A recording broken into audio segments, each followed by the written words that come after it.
Bonjour, chers makers, makeuses et fans de do it yourself. Aujourd'hui, je vous propose de fabriquer 7 objets.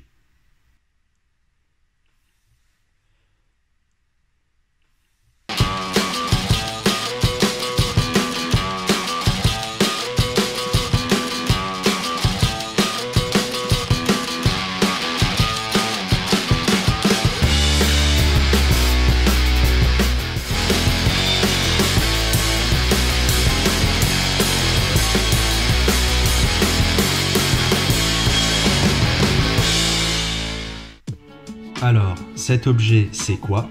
C'est un éclairage décoratif ayant pour but d'avoir le même style esthétique que les anciennes enseignes que l'on avait sur les casinos, dans les publicités, aux alentours du XXe siècle, et donc dans la majorité des éclairages étaient constitués par des ampoules. Donc, pour symboliser ces ampoules, on utilise des LED pixels enfermés dans des genres d'ampoules justement sur ces guirlandes, et chacune est recouverte par la suite par des balles de ping-pong, ce qui donne vraiment cet aspect vieille ampoule. Par la suite, du coup, l'ensemble de la structure, lui, est réalisé avec des matériaux de récupération. Vous trouvez notamment du bois de palette, donc qui constitue toute la partie bois massif que l'on voit sur les lettrages, et les côtés que vous voyez qui donnent un effet de profondeur aux lettres, lui est réalisé à l'aide de fonds de meubles, donc c'est parti. Alors pour commencer, je me suis occupé de réaliser les entailles, donc ces entailles sont réalisées à l'aide de ma scie à ruban. Pour commencer, j'ai démarré par couper le fond de mon entaille, donc l'arrêt de mon entaille, puis j'ai coupé le bois sur toute la longueur, et cela me permet de réaliser des assemblages à mi-bois en bout. C'est pas une obligation d'avoir une scie à ruban, vous pouvez réaliser exactement les mêmes assemblages à l'aide d'une scie à main et de ciseaux à bois si vous avez certaines entailles à rattraper. Donc moi par exemple j'ai utilisé le ciseau à bois pour enlever les démarcations créées par la lame, ce qui me permet de réobtenir une surface totalement plate. Il y a des zones que j'ai pas pu usiner à l'aide de la scie à ruban, notamment la lettre V, étant donné que l'entaille est en angle. Donc pour cela, j'ai utilisé la scie à main, donc c'est le même type de scie que vous pourrez utiliser si vous n'avez pas de scie à ruban.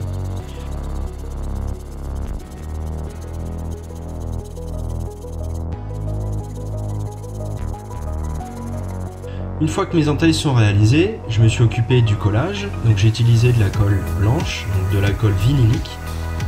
Et j'ai utilisé après plusieurs petites presses, donc que l'on trouve dans tous les magasins de bricolage, qui m'ont servi à comprimer le joint de collage pour assurer un bon collage sur toute la surface. J'ai utilisé aussi une presse pour represser les pièces de bois ensemble, pour augmenter la pression sur le joint de collage entre les deux pièces.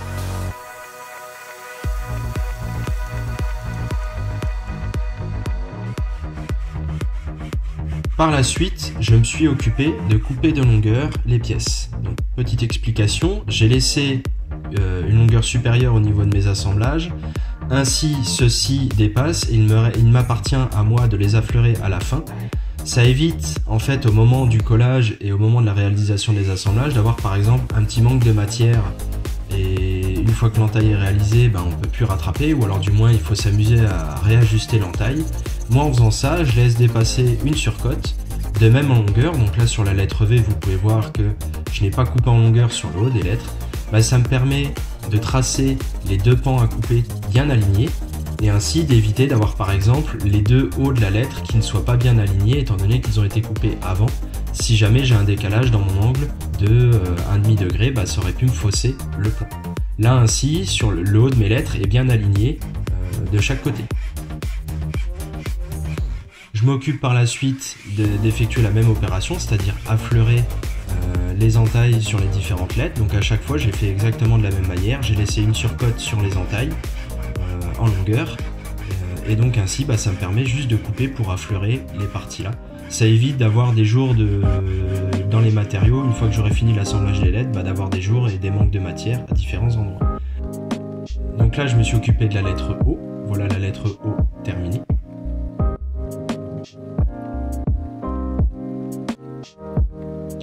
Et par la suite, je me suis occupé de tout ce qui est perçage qui vont me permettre de laisser passer les LED. Donc les perçages ont un anthrax de 70 mm. Ça me permet en fait d'avoir une cote suffisamment séparée pour que les balles de ping-pong soient assez séparées, mais en même temps de ne pas avoir les câbles qui relient les LED trop tendus.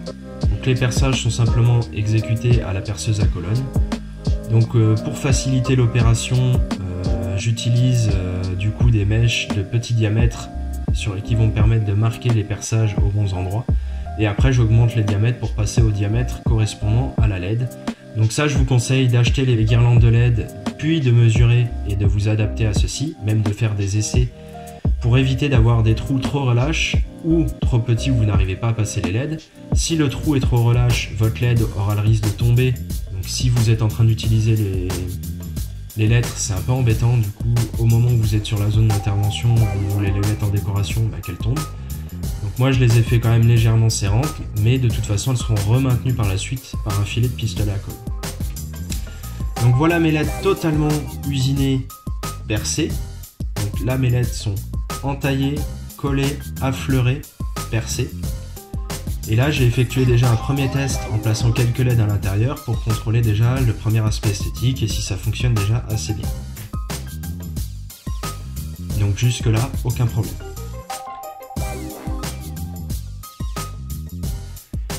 Donc voilà les bandes LED que je vous encourage à utiliser. Ce sont des LED qui sont déjà soudés avec des fils de 100 mm. Ça vous permet d'éviter les problèmes et d'éviter tout ce travail de soudure. Par la suite, j'ai mis en place les LED dans les perçages.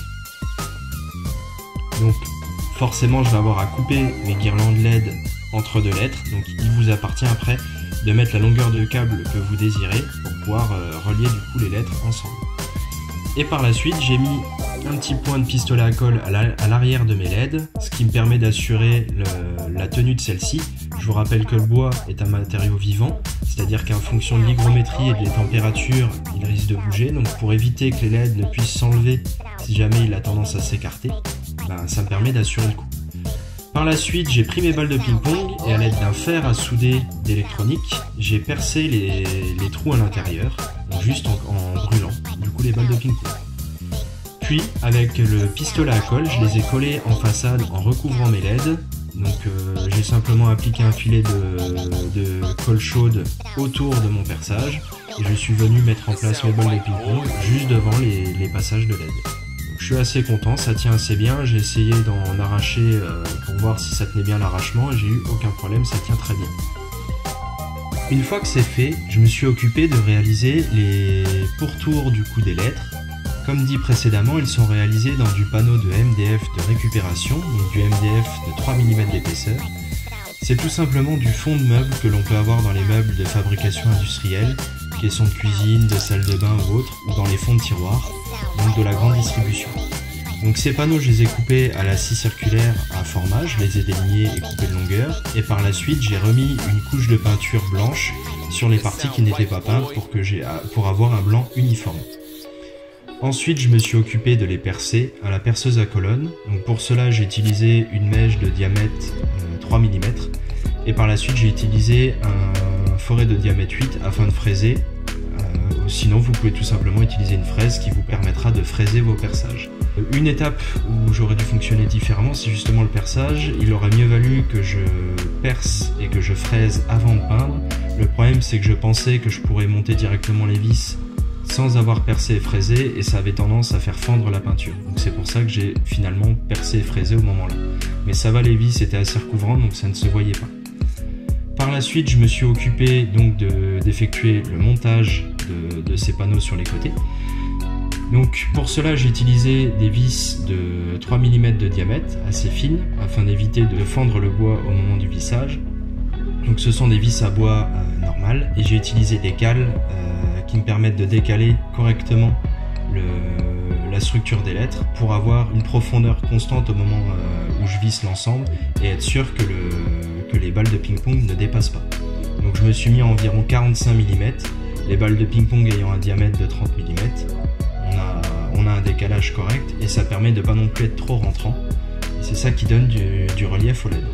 Donc j'ai utilisé un outil de renvoi d'angle pour pouvoir visser dans les parties intérieures. C'est surtout pour la lettre E, où étant donné que vous avez la branche de la lettre, la branche du milieu, ça peut être un peu gênant pour visser directement, donc si vous avez un renvoi d'angle, ce sera plus facile. Voilà, ma lettre est maintenant assemblée. Pour piloter mes LED, donc ce sont des LED adressables, j'ai utilisé une carte ESP8266. C'est la même carte qui a été utilisée dans l'épisode sur le Nanolith. Donc c'est une carte qui est connectée en Wi-Fi.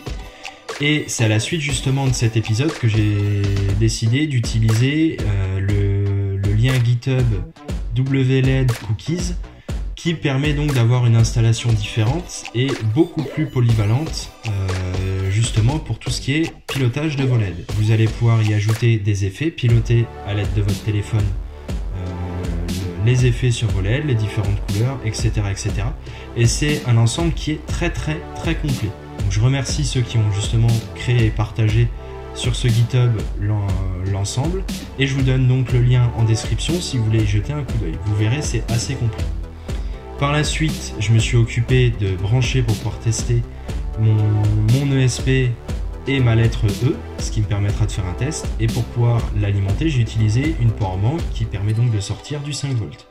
Les branchements sont habituels. Vous envoyez du 5 volts qui est dérivé, donc le 5 volts vers la carte ESP et le 5 volts vers la bande LED. Et depuis une des broches de votre ESP, vous envoyez les données donc du pilotage de vos bandes LED sur la troisième broche de votre bande LED. Donc voilà, vous voyez la lettre E allumée, vous voyez déjà le type d'effet que l'on peut obtenir avec ce lien GitHub et avec le système WLED Cookies. Donc c'est assez complet et je suis assez content parce que du coup je vois que tout fonctionne bien. Donc par la suite, pour connecter les lettres, vous avez plusieurs choix. Soit vous ressoudez simplement entre chaque bande LED des différentes LED que vous avez à relier une nappe de 3 fils. Ça veut dire que par contre vous ne pourrez pas démonter les lettres l'une par rapport à l'autre, vous serez obligé de les ranger tout ensemble. Soit vous les reliez avec des fils et des petits connecteurs, donc avec 3 broches, ce qui vous permettra de les débrancher. Ce projet est maintenant terminé. N'hésitez pas à mettre un j'aime sur la vidéo si celui-ci vous a plu, ou un commentaire si vous avez des suggestions, et sinon à vous abonner si jamais vous voulez voir d'autres projets de ce type. N'hésitez pas aussi à aller faire un tour sur mon Instagram si vous voulez voir d'autres photos des projets, et ceci plus en avance que par rapport à la chaîne.